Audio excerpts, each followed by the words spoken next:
Before becoming a full-time real estate agent, I was a home inspector for 20 years. So when I'm out looking at homes with my clients, I'm kind of focusing in on things that aren't always obvious at first sight. So I decided to put together this list of things that you need to be looking at when you're touring homes with your real estate agent. Okay, number one is roofing material. Most home sellers are not going to want you crawling around their roof because of obvious liability reasons, but there's no reason why you can't take a pair of binoculars with you when you're looking at these things. Stand back away from the house, get your binoculars out, and take a look at the material. Look for any signs of damage, any signs of wear. Look around the chimney, any kind of protrusions like vent stacks, roof vents. Just look for problem areas. And then also find out what type of material the roof has on it. The three most common around here, around Fulton County: asphalt shingles, metal roof, and slate. Asphalt shingles, they can last up to 30 years. Metal can last 50 to 60 years, and slate can last up to 100 years. So it's very important to know what you're looking at. Now, if you're at all concerned about the roofing material, don't be afraid to get a contractor in there during your inspection period to give you an estimate on the remaining life, repair costs, or even a full replacement cost. Don't rely on just the home inspector for this because they're not going to give you repair or replacement costs. Okay, number two is foundation and exterior. When you're walking around the house, pay attention to the foundation. Look for any kind of bowing or bulging in the foundation. Look for any large cracking. In bricks and block, it's normal to see some minor step cracking. It's not a big deal, but you don't really want to see anything more than an 1/8 inch gap in a brick or block.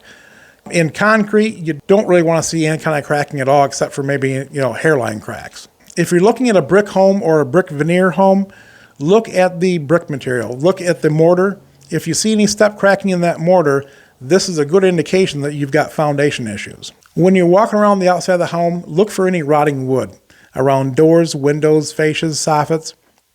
If you see these areas, there's a good possibility that this moisture has made its way into the structure of the home, and that can cause all kinds of issues down the road.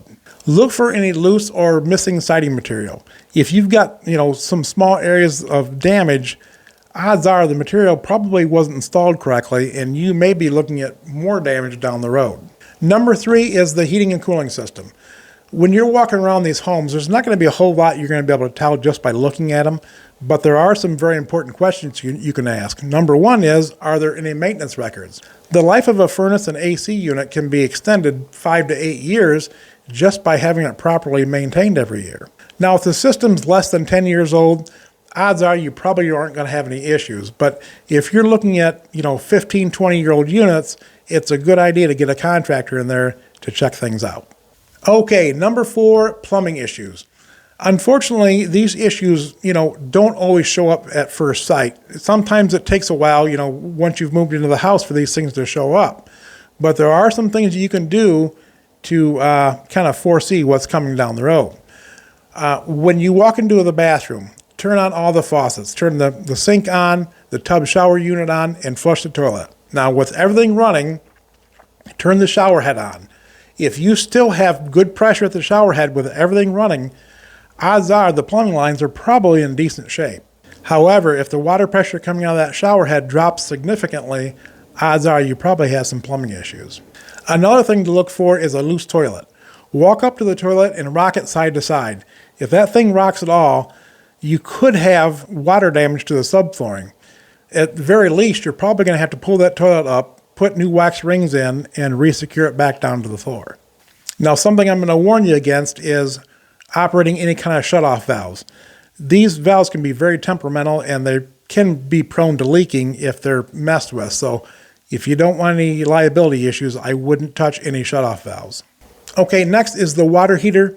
Take a look at the top of the unit, look for any standing water, or at the floor, look for any standing water down there, and then look at the lines coming in and out of the unit. Just look for any kind of corrosion. Most water heaters are only going to last 8 to 15 years. You might get 20 years out of a unit depending on what type of water the home has.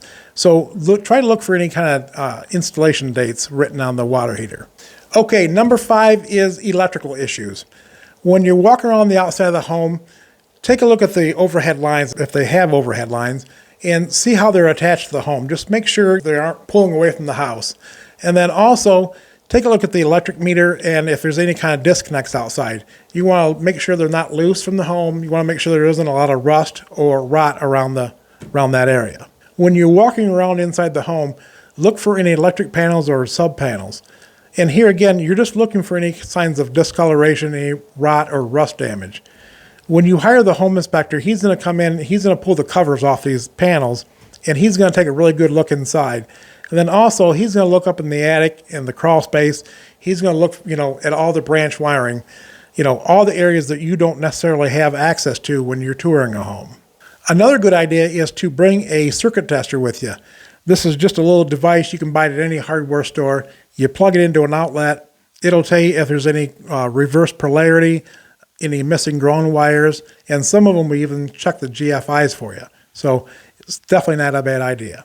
If you've got any questions on any of this, shoot me a DM, call me, text me. You know how to get a hold of me.